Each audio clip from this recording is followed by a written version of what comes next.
Mga lola, mga besi, mga ka-FB, ngayong umaga magluluto tayo ng pork binagoongan. Ito ang mga ilalagay natin.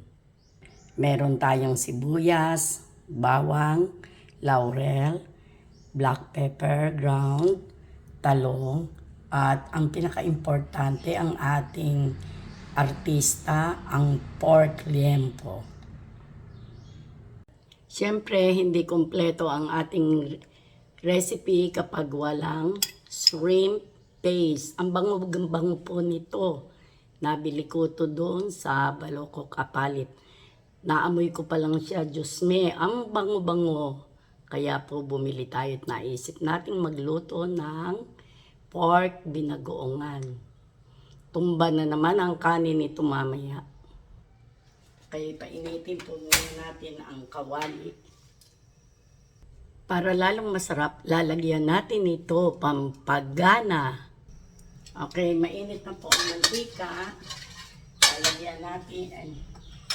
Lalagay na natin ang ating bawang.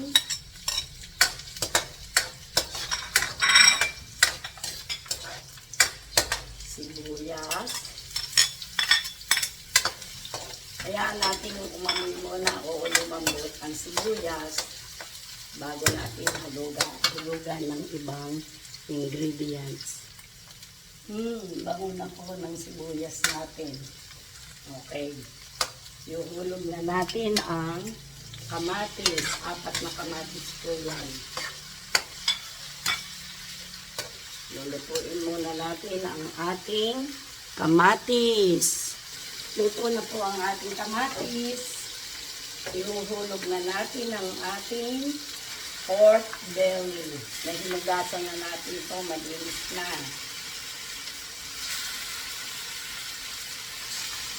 Two kilos po ito.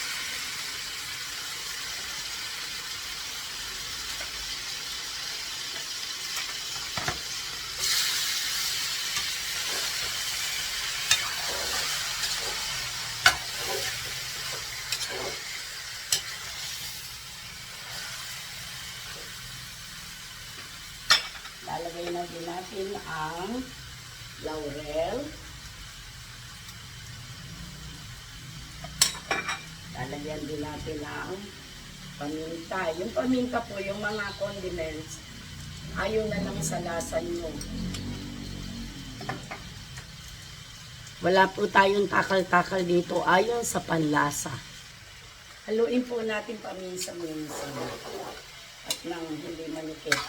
Hahayaan po natin itong lumabas ang mantika o matustas yan. Siguro mga 40 minutes para lumambot. Then, lalagyan po natin ng konting tubig para lumambot ang ating belly. Bango-bango na. Nangangamoy na. Lalabasin po natin ang kanyang mantika.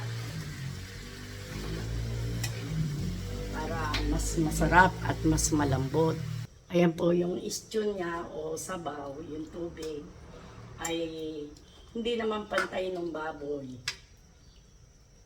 Medyo kulang at baka lumambot na doon. Dahil may natitira akong Baguio pepper sa ref, ilalagay na natin at sayang at baka siya masira. Optional lang po ito.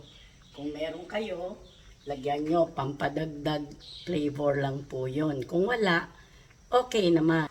Ihulog na po natin yung shrimp paste o bagoong para po lumasa dun sa karne yung kanyang konting alat. Hindi po ito maalat, mabango po siya, promise. Ang sarap-sarap niya. Magtitira ako ng konti at baka mamaya makabili ng mangga. Ayan po. Hindi ko na po hinugasan yung bagoong, tinikman ko siya, hindi siya maalat. Ang bango-bango pati niya, hindi siya mabaho, mabango. Kulong-kulo na po siya after 5 minutes, kaya titikman namin pagkahulog nung bagoong. Titikman natin kung sakto ba ang lasa niya.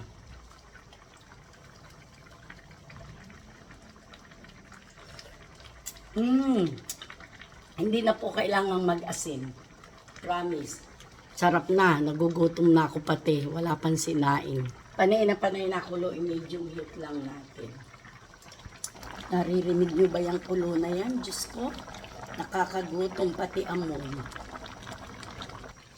Haluin natin paminsan-minsan at nang hindi manikit. At nang yung nasa ilalim, siya namang mapunta sa ibabaw. Para pareho o even ang paglambot ng karne. Dahil malambot na po ang karne, lalagyan natin ng mga 3 kutsarang suka para po ma-preserve, hindi siya mapanis.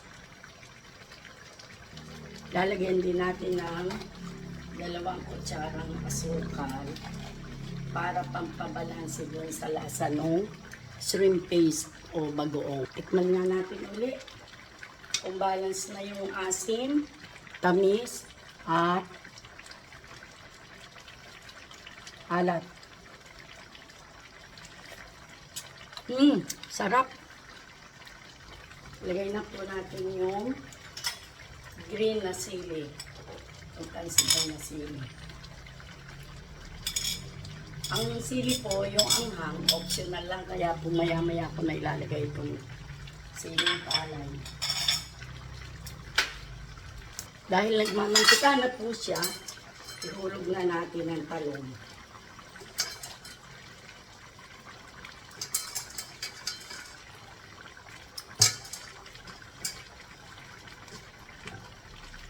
At saka natin ipatilalim.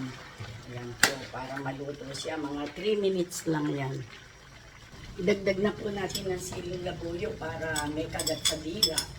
Alam niyo po ba kung bakit masarap ang maanghang-anghang? Pampalakas ng kanin. Labas na po ang mantika. O, pinatay na po natin. At titikman na natin ngayon. Kukuha tayo ng isang maliit na piraso. Ang kaso, wala pang kanin. Kaya titikman lang muna natin. Luto na po ang talong. Pinatay na natin. Tikman natin. Lambot. Lambot. Kaya lang natatakam ako't wala pang kanin. Diyos mio.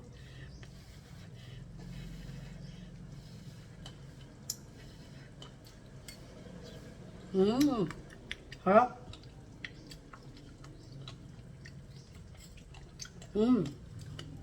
Tama-tama lang yung anghang. May konting kurot sa dila. Pwede pa rin kahit sa mga bata.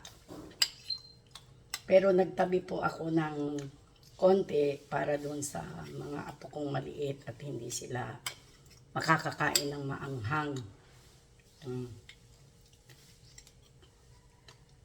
Ito pa po ang isa. Tikman pa natin. Sarap nito, lalo kung babaril-barilin niyo sa juice. Ay sus, Mariosep, sarap. Bye-bye, mga behe, mga lola. Magsaing na po tayo.